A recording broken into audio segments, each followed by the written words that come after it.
le frisson. Vive les mots nouveaux de l'école nouvelle. Vive ces jolis mots, brillants et savoureux, qui ne méritent pas qu'on leur cherche querelle. Ils font si peu de mal et sont si peu nombreux. Qu'est-ce que 4 mots que l'on irait combattre? La vieille langue est-elle en danger de finir? Leur grand tort, justement, c'est de n'être que 4. Et, si connu déjà, de toujours revenir. Et puis il faut compter avec nos modernistes. Fins, subtils, nuancés, raffinés, aiguisés, qui ne feront jamais un métier de copiste et veulent que les mots aussi soient névrosés. Ensoleillé, je crois, est le premier en date. Les fidèles se l'ont passé de main en main. On était tout porté par assoiffé qui flatte, et le buet fait un énorme chemin. L'oreille ne va pas mal, Nimbé prend de l'avance.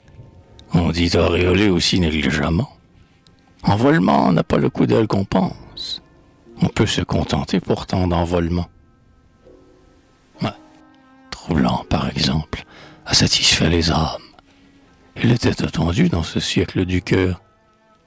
Ciel trop blanc, vert trop blanc. Et les femmes sont troublantes, avec un petit air moqueur. Ce troublant, l'avouerai-je, a réussi si vite qu'il devient assommant. On en est hébété. On l'entend au palais, aux courses, en visite. Sarcé même l'emploi avec autorité.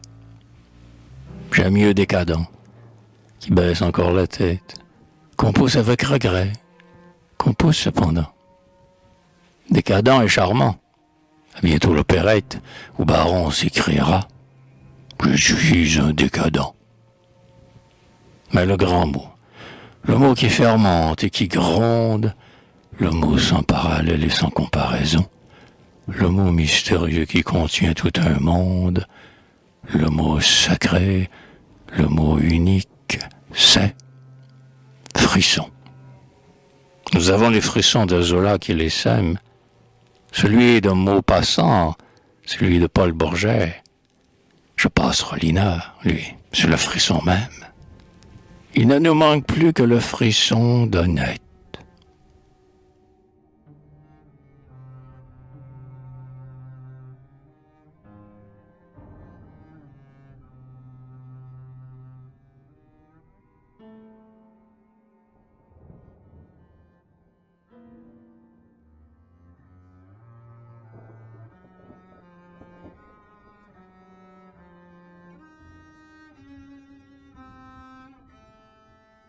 Depuis que ce frisson apparut dans l'école, qu'on l'a vu se répandre et bientôt dominer, les fidèles ont pris le frisson pour symbole, et toute la tribu s'est mise à frissonner. On ne croira jamais que des gens ordinaires, qui vivent comme vous et moi, de bons garçons, aimables, bien portants, de mœurs assez légères, passent journellement par autant de frissons. Le matin, en ouvrant les yeux à la lumière, frisson. Pour allumer son feu, nouveau frisson. Frisson en entendant le pas de sa portière. Et ce sont des frissons à perdre la raison. Lassé de son frisson, on prend celui d'un autre. On ouvre Baudelaire en poussant ses tisons, et l'on se berce alors. On se grise, on se vautre, dans la collection des modernes frissons. On sort, les voilà donc, ces cités qu'on renomme, toujours la même brume et le même horizon. Penser comme Pascal, parler comme Prud'homme. Ah, misérable acteur. Frisson, frisson, frisson. Bien léger qu'on a envie et dont on s'embarrasse. Qu'êtes-vous, triste bien, devant notre raison? La beauté n'a qu'une heure. Elle frissonne et passe. Le pouvoir, une erreur. Le génie, un frisson. Et lorsque vient le soir, quand plus mélancolique, nos psychologues vont chercher la pamoison, prendre des airs d'Hamlet avec les maisons publiques, ils nous la font encore avec le vieux frisson.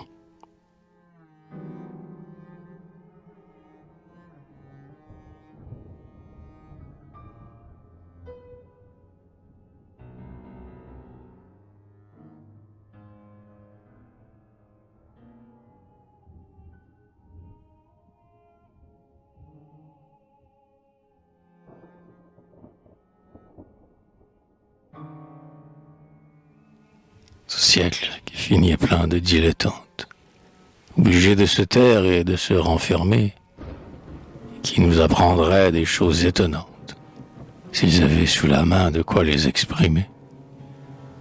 Les uns sont beaux, parés, couronnés, olympiques. Ils rêvent un soleil nouveau chaque matin, des amours de dieux jeunes et des palais féeriques qui crouleraient sous l'or, la chair et le satin. Les autres ont cueilli la fleur du paricisme. Ils fêtent Vermina comme on fêtait Cloris. Abbés galants jetés dans le naturalisme, qui sourit de leur grâce et de leurs vieux iris.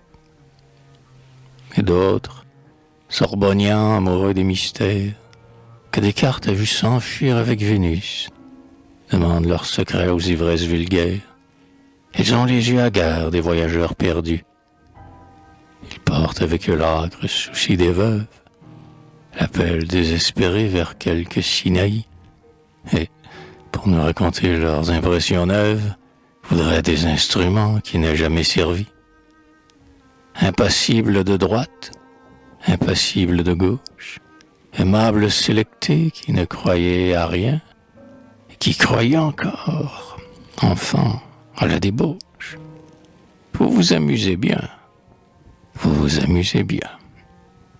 On dirait qu'avant vous, nous étions des barbares, et que les derniers nés du monde d'aujourd'hui, vous avez découvert, avec des efforts rares, l'irrévérence aux dieux, les filles et l'ennui. Que l'homme jusqu'à vous vivait dans une étable, que personne avant vous n'avait croisé les bras. Devant cet univers splendide et misérable, qui promet le bonheur et ne le donne pas. Vos pères ont connu l'éternelle détresse, la désolation des jours irrésolus. Ils se sont arrêtés pour noter leur tristesse et jeter dans le monde une larme de plus. Ils chantaient des douleurs plus hautes et plus dignes, rêves de grands amants ou de vieux citoyens. Ils ne demandaient pas pourtant de nouveaux signes, mais ils se rattrapaient dans l'emploi des anciens. Allez, cherchez des mots, s'il en faut pour vous plaire. Cherchez le mot savant et qui va jusqu'au bout. Quand vous aurez trouvé votre vocabulaire, donnez-nous quelques lacs et quelques nuits d'août.